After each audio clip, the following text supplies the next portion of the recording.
Dream Theater are back with a brand new single called Night Terror. It's the first single they've released in 15 years that features their former drummer, Mike Portnoy.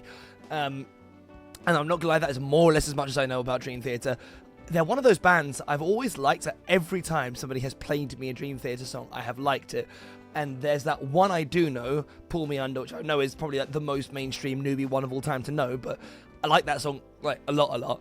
But yeah, no, I just never really... I think it's my attention span. Their songs are like traditionally quite long because they're like prog metal, I guess. So I've just never quite had the attention span to like sit down and fully digest like a full Dream Theater album. But I've always loved their sound. It's so well produced. The like musicality behind it, as I've always noticed, to be like particularly high caliber. Like they know what they are doing. I mean, to be fair, just being a prog band of any kind of subgenre is always like, it requires a fairly high standard of musical writing and theory and all that. But yeah, so I did have a brief look at their history on Wikipedia to find out that, so they had a row with their former drummer. He said he wanted a break, right? Mike Portnoy. They were like, no break for you. You leave or you don't leave. And he was like, okay. So he's left for a while. They replaced him, and now 40 years later he came back. As far as I'm aware, they sort of tested the bridge, mended the relationships a little bit, and now for their 40th anniversary he rejoined them. They've got this new single, and next year they've got a new album coming out. So I thought, what a great time to see whether or not I can make myself into a Dream Theater fan. So yeah, here we are looking at Night Terror. Let's check it out. I'm expecting this to be very long and kind of, well, yeah, I mean, it is like 10 minutes long, but like kind of masturbatory, but in a good way. I don't know. We'll see. Also high budget, because they've been around for a while at this point. Okay. I like how in the music video they still don't hide the like the tablet with the notes on it. Oh, there it is. Nice. Ah, there's old Mike back, I guess. He looks happy to be there.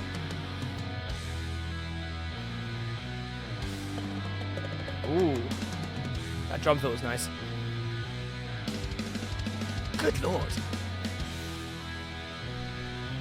You can tell it's a prog band by simply the amount of drums he's got in his kit. Lord of mercy. Also, I hope this isn't disrespectful to say that he sort of reminds me a bit of Ringo. Visually, I mean.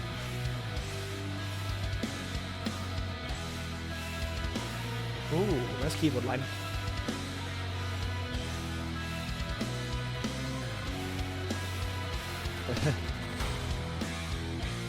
Okay. I like the quite doom metal style. I don't know if this is like very typical of them or not, but I love how, yeah, sort of doom metal-y, occult metal sort of vibes is going on there. Like I could hear this being like the intro to one of the Blue Oyster Cult songs off their most recent album or something like that, you know? I like this kind of vibe.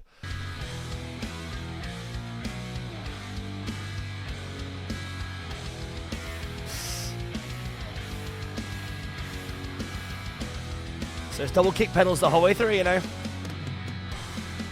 He's got 3?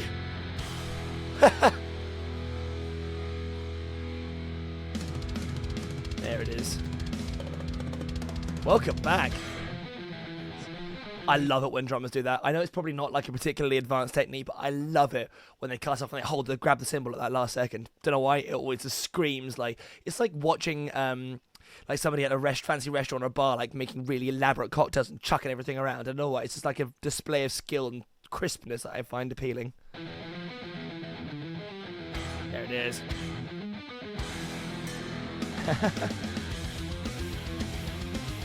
Oh, that's why he needs sheet music.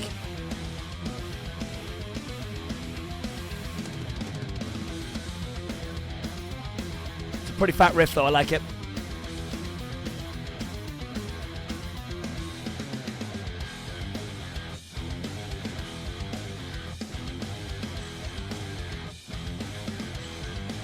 I've always wondered with music like this, it's sort of in the same sort of talking sphere as Tim Henson and everything he's attached to and Martin and all that. How do you like write something like this in a collective? I mean, it's genuine. It's an actual question. As people in the comments know, let me know.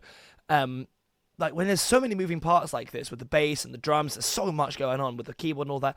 Is it like one person's creative vision? Is this like almost written out, like almost by theory ahead of time, or do they all kind of like jam it out and just come up with these incredibly tight, very musically interesting riffs and stuff? I don't know. I'd love to like try and write something like this, but it's way beyond my capabilities.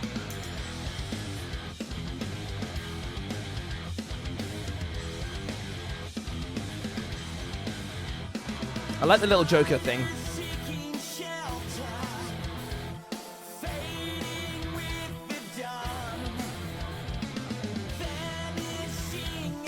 I know this is probably rude to say, but I did not expect that voice to come out of a man who looks like that. I've obviously I know what Dream Theater sound like before, but I've never seen him perform before. I don't know why. It's like kind of higher in register and purer than I thought I was expecting, maybe. Those little drum fills are lovely.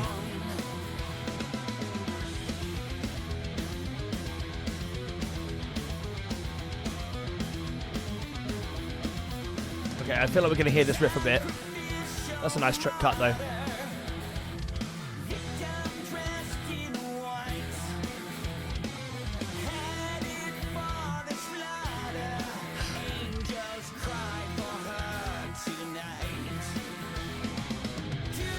There was an interesting building they found. I was going to say it looks like they've just used one location for the entire video, which is kind of fine if it's an interesting location like this, but it is actually a very scenic... I wonder if it's a set or if they actually found a cool, like, creepy old house that like genuinely looks like this. But there's like the random details, weird little night figures and stuff in the background. It works really nicely with the aesthetic, and it's shot prettily as well. Also, I like his microphone.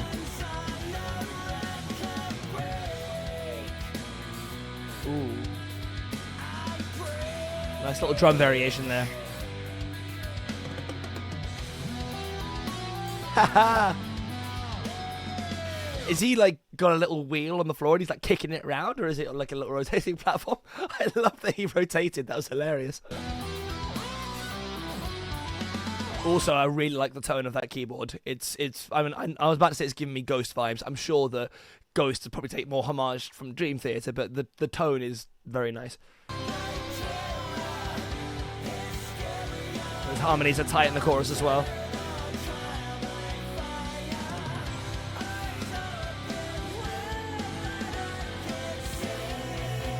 Yeah, it's a good chorus. And then we're back to that almost slash metal style drum and riff.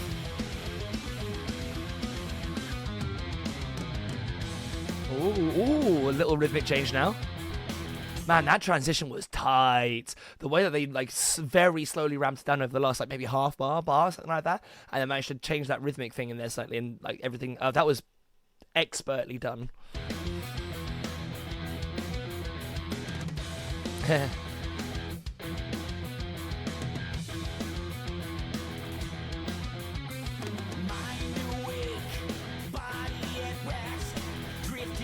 That shot where he's sitting on the bed really, really looks like he's trying to take a shit. I'm sorry, it's such an immature take, but it's funny.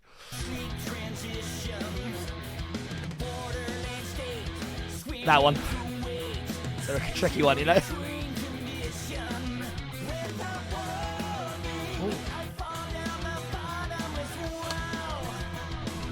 I like this section more. I think it's more rhythmically interesting. I like the sort of... I think maybe just in almost every circumstance, the amount of kick drum, double kick pedal that's going on in the previous section is a bit much for me. I like this section more. It's more interesting to me.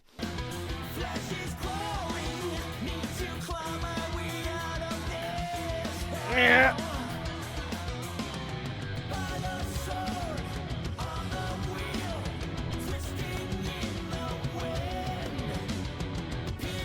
Tell you what, also, it's impressive if he's able to do those backing vocals whilst doing that very complicated drum track and keeping in time and doing that all simultaneously live. That's fair play. Very, very impressive.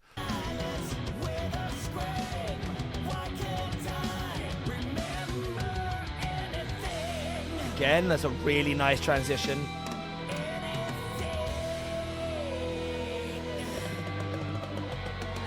Gotta use those toms for something.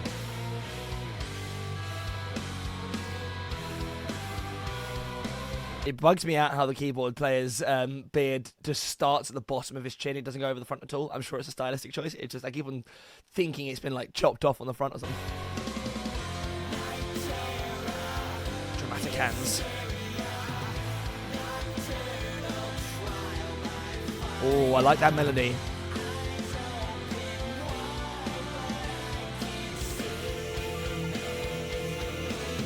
Oh, that was a really, really nice moment when the everything like sort of balanced out for a second. Everything calmed down. He had that really nice harmony. Whatever they're doing, I don't know whether they just got fantastic voices or what it is, because I think it's only a 2-part harmony, but they've done something to the other voice to make it feel a bit more ethereal. And then at the same time as the drums chilling out for a second, you've got that really nice piano flourish. It's a very nice moment, sort of in and amongst all the chaos.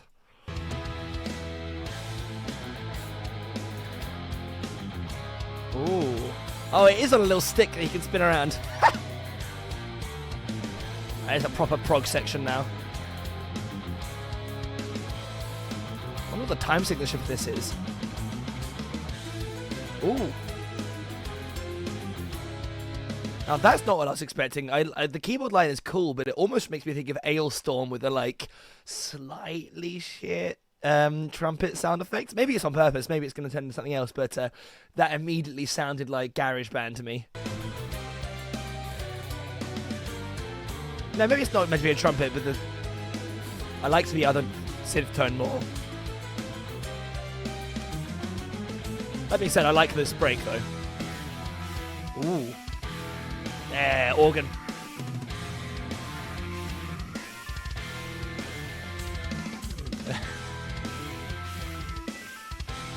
It's a really, really nice tone. I'm just a sucker for anything that sounds like this. And admittedly going over like the slightly heavier side of this riff, very nice as well. I'm appreciating this song a lot, actually.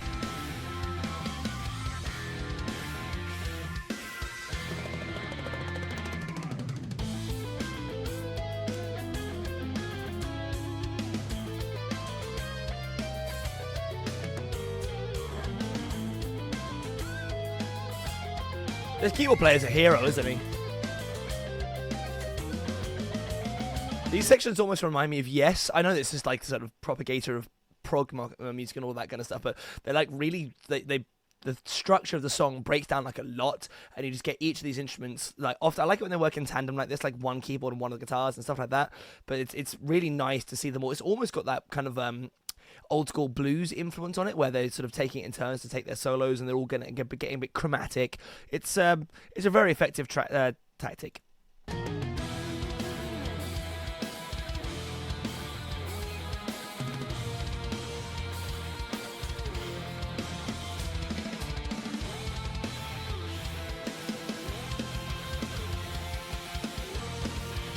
And the time signature is all over the place for this. It's very clever.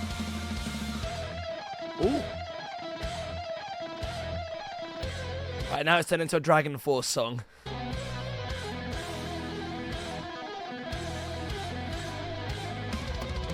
Good lord.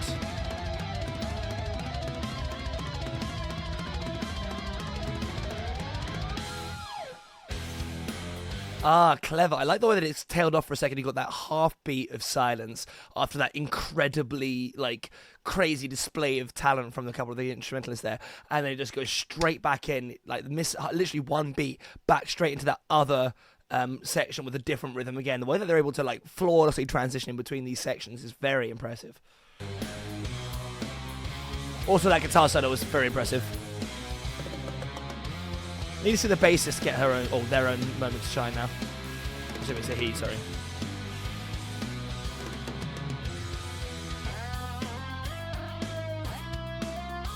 Oh, no, guitar's not finished yet.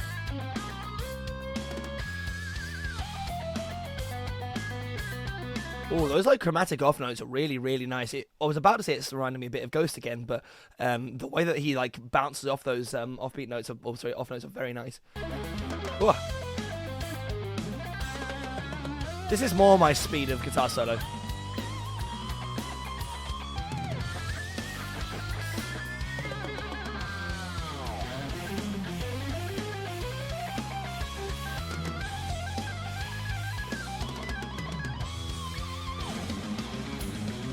Oh, it's building up.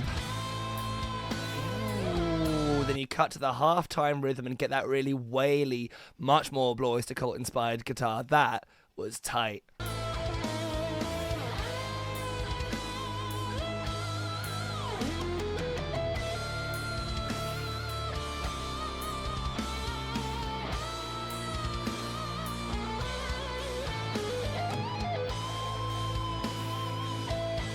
I really like this guitar solo.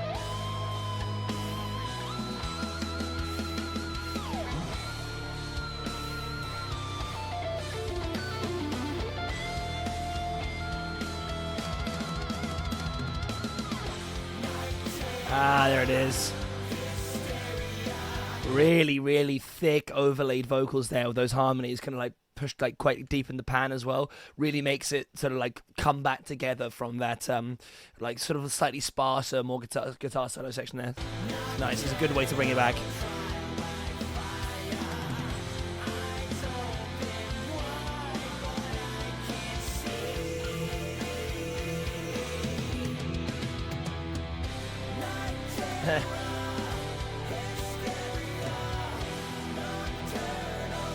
God, it feels like such a payoff.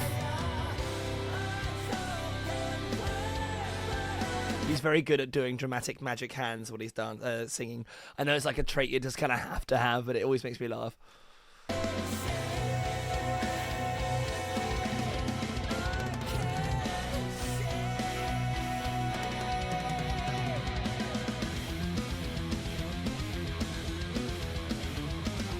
Back to that very opening riff again. Lovely little callback.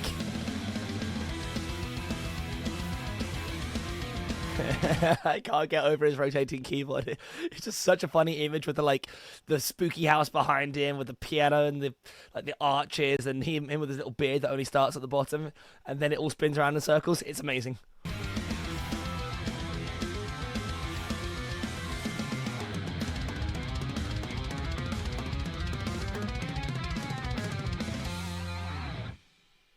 What a journey that was. It's an interesting shot to choose to leave it on.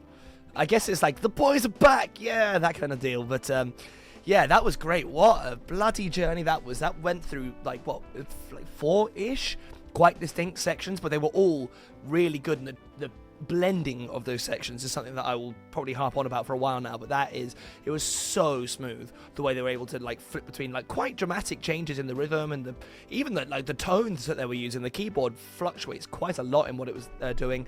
The vocal sections kind of like ease in and out quite cleverly. Then you had that section towards the end that was mostly about the guitarist showing everybody how goddamn good he is at guitar. The only one that I really didn't get a chance to really show off too much was the bassist. And I tell you what, it really gave me the energy and the vibe. They were just happy to be back as a collective. Again, I don't know much about the history. I'm sure people could fill me in more, but to me, especially Portnoy on the drums, this looked like he was having the goddamn time of his life while he was filming that video, at least. I'm sure it partly put on for the video, but I don't know. It felt like the excitement was tangible. Obviously, every single person in this collective is extraordinarily talented. The vocalist, I feel like, is maybe a little bit underutilized, but I get that's probably just more of a symptom of the genre than anything else, because his voice is really good, and those harmonies I couldn't get enough of. But maybe that's a good tactic, because it's often valid to, if you have a really nice a really nice harmony somewhere in a song, sometimes it's a good idea to only use that once, maybe twice, because it begs to be listened to again. It gets people to listen to songs multiple times. So maybe that's something they were considering, or maybe it's just there's too much to cram into this song in one go to be able to give it everything their time and it not be a 40-minute epic. But I'm definitely going to have to go and look out some other Dream Theater stuff. If there's more that sounds like this specifically, then people please let me know in the comments, because I really, really like that. The video was fine. It was, obviously it was filmed in one location, which it clearly looks like they're still standing outside of by the end. It's filmed in one location, which is fine because it was a very scenic location. The shots were all lined up nicely. The lighting was good. They have all got quite good on-camera charisma, especially Mr. Keyboard Man spinning around, and Magic Hands singer. I'm sorry, guys, for not knowing your names. I'm sure I'll get told in the comments. But it was well shot. It was appropriate for the song. It felt right.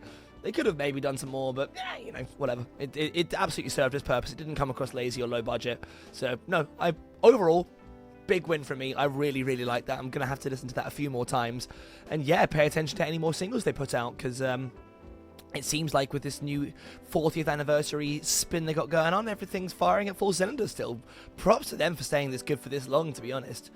But yeah, anyway, I think that's probably all I've got time to say, considering this video is extremely long already. But what do you think in the comments? Let me know. Is this like a good, great return to form with Portnoy back on the drums, or have they never dripped? Did they never drop in quality? Is this classic, quintessential Dream Theater should be looking elsewhere? Let me know in the comments. Like, share, subscribe, all that wonderful stuff, and I'll catch you in the next one. Peace.